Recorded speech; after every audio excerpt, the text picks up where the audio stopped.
Иако не беше точка на дневниот ред, прашањето за минималната плата денеска беше доминантно на седницата на Економско-социјалниот совет.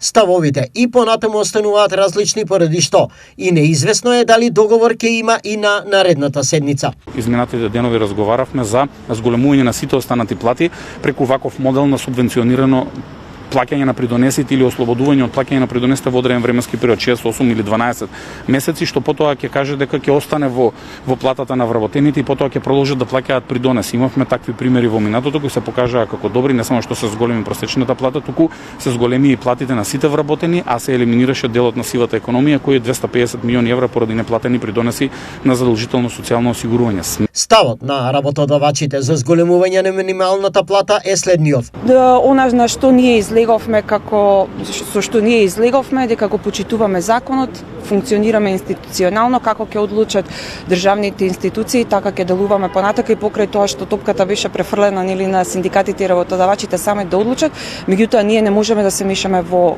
кошницата на владата, така да на следната седница на Економско-социјалниот совет, односно на седницата на која ќе се одлучува за минималната плата, ќе биде одлучено законски.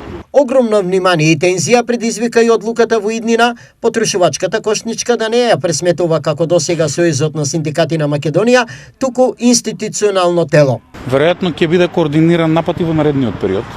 И веројатно тоа што ќе се трудат да направат е да го замолчат Сојузот на синдикати на Македонија. Тоа што е важно работниците да знаат е дека можеби работниците немаат толку големи проблеми со владата и со работодавачите, туку имаат проблеми со синдикалци кои денеска на седницата не убедуваат дека можеби не е потребен растот на минималната плата, оти ќе правил притисок и на останатите плати, пак е било потребно и другите плати да се зголемат како во приватниот, така и во јавниот сектор.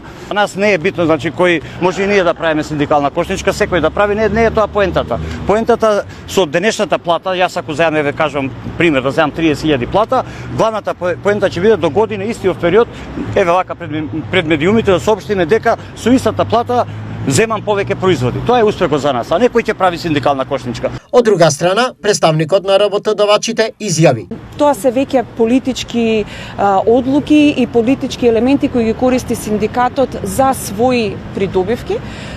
Тоа е нивни метод за вршење на притисок и не е нити се први, нити па единствени во регионот кои го прават тоа. Нова седница на Економскиот социјалниот совет треба да се одржи во текот на овој месец, кога веројатно ќе се донесе конечна одлука за висината на минималната плата.